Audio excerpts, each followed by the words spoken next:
मैं ये सोचने की कोशिश कर रहा हूँ कि आईपीएल में हमें क्या ज्यादा देखने को मिलता है। टूर्नामेंट के एकदम आखिर में आके मुंबई इंडियन का फॉर्म में आना, या फिर टूर्नामेंट के एकदम आखिर में आके राजस्थान रॉयल्स का टीम को थोड़ी तरह से गवा देना। क्योंकि अक्सर हर सीजन दर सीजन आपको ये देखने को मिलता है। हमारी दुविधा को दूर करेंगे हमारे क्रिकेट एक्सपर्ट गौतम गंभीर, जो हमारे साथ जुड़े हैं। आप देख रहे हैं ESPN cricket info T20 time out.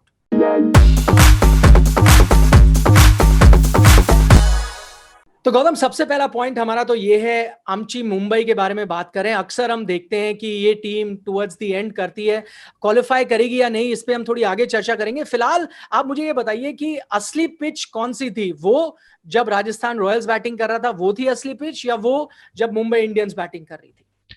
देखिए, तभी आपको पिच के बारे में बात नहीं करनी चाहिए जब तक दोनों टीमें उस पर खेल ना लें। हाँ। हमने मिड शो में बात करी कि क्या ये सूटेबल विकेट है। क्या आप वो विकेट देखना चाहते हैं जहां पर आप 240 250 रन एक टीम बनाए और दूसरी टीम 240 चेस कर दे? फिर तो इससे बेटर है कि आप बॉलिंग मशीन खड़ी कर दीजिए और सिर्फ छक्के ही देखते रहिए। आप छोटे मैदान में ऐसा विकेट देखना चाहते हैं चाहे 130 140 का कॉन्टेस्ट हो, कुछ तो बॉलर के लिए भी हो, चाहे रुक के गेंददार हो चाहे थोड़ा नीचे रह रहा हो। यहाँ पर आपके बल्लेबाजों की भी स्किल टेस्ट होती है।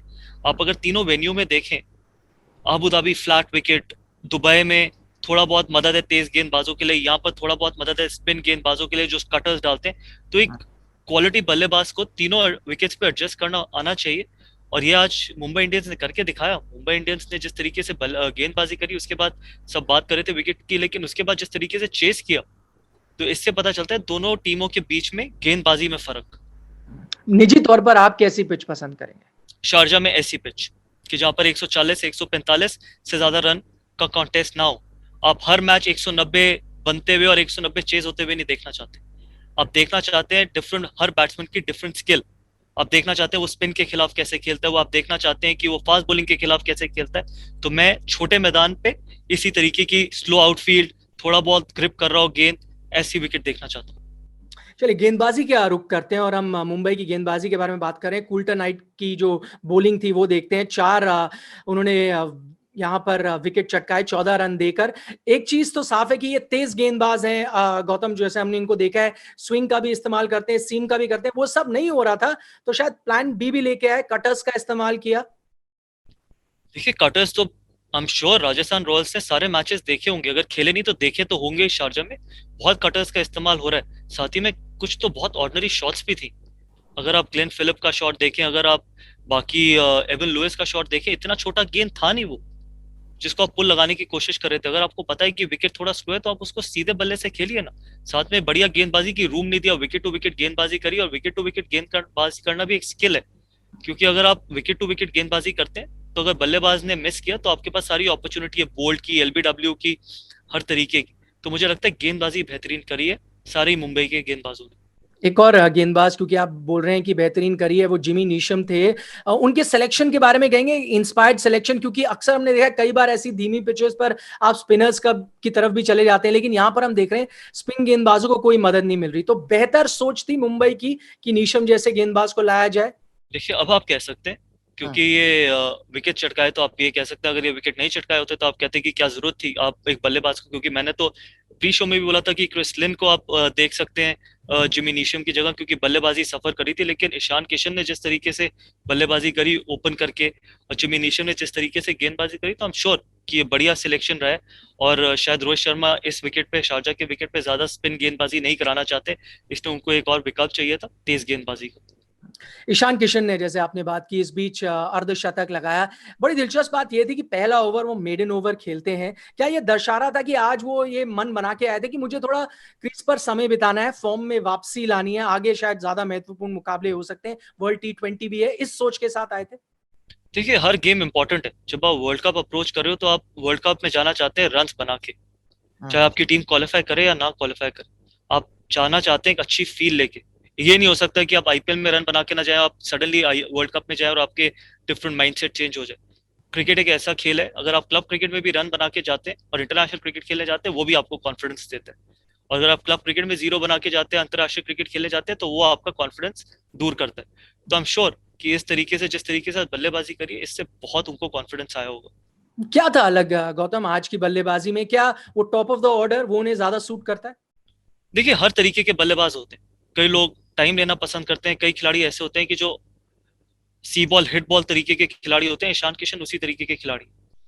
और इस ये अप्रोच अच्छी लगी। पहले 6 बॉलें नो डाउट मेडन ओवर खेले, लेकिन उसके बाद जिस तरीके से अपने आप को खुला, जिस तरीके से शॉट्स खेले, कई तो कमाल के शॉट्स खेले। और इसी तरीके का प्रदर्शन इनसे चाहते हैं। आप इनसे ये नहीं एक्सपेक्ट करते कि जिस तरीके से सूर्य कुमार यादव बल्लेबाजी करें या फिर रोहित शर्मा बल्लेबाजी करते हैं। इनकी जो फ्री फ्लोइंग एबिलिटी है, जो इनका फेयरलेसनेस है, आप उसका इस्तेमाल करना चाहते हैं। आखिरी में हम बात करते हैं राजस्थान रॉयल्स की बैटिंग, जो कि फेल हो गई, और आपने इसके बारे में चर्चा भी की कि कुछ शॉट्स भी अच्छे नहीं थे, गैर जिम्मेदाराना शॉट्स भी खेले गए। लेकिन एक चीज, इनका मिडिल ऑर्डर हम देखते आए हैं अक्सर डिसअपॉइंट कर रहा है इस टूर्नामेंट में। आपने लगातार फेरबदल भी किया, क्या ये भी एक कारण था कि आपको पता ही नहीं था आपका सबसे बेहतरीन मिडिल ऑर्डर क्या है, और जब तक आप पहुंचेंगे तब तक शायद बहुत देर हो चुकी? निखिल, आप इमेजिन करेंगे, मुझे ये भी नहीं याद कि राजस्थान रॉयल्स ने पहले कब, कितने साल पहले या कभी भी क्या 3 लगातार मैचेस में सेम टीम खिलाई है, मुझे नहीं याद। इतना फेर बदल मुझे नहीं लगता कि कोई भी फ्रेंचाइज करती है। और क्रिकेटिंग लॉजिक तो ये हो ही नहीं सकता कि आप एक गेंदबाज को 1.5 साल बाद खिलाते हैं, लेग स्पिनर को, और उसको एक और लेग स्पिनर से रिप्लेस कर देते हैं। आप इमेजिन करिए। और ये कहीं ना कहीं किसी ना किसी की तो अकाउंटेबिलिटी है, और हो लेनी भी चाहिए, क्योंकि इस तरीके की हार और इस स्टेज पे टूर्नामेंट के, जब आप एक टाइम पे मुंबई इंडियंस से पहले क्वालिफाई करने की रेस में थे और अब आप बिल्कुल ही बाहर हो गए टूर्नामेंट के, तो आप इमेजिन कर सकते हैं ये डिसीजंस जो भी ले रहा है, जिसने भी लिए, उनको अकाउंटेबिलिटी अपनी रखनी चाहिए।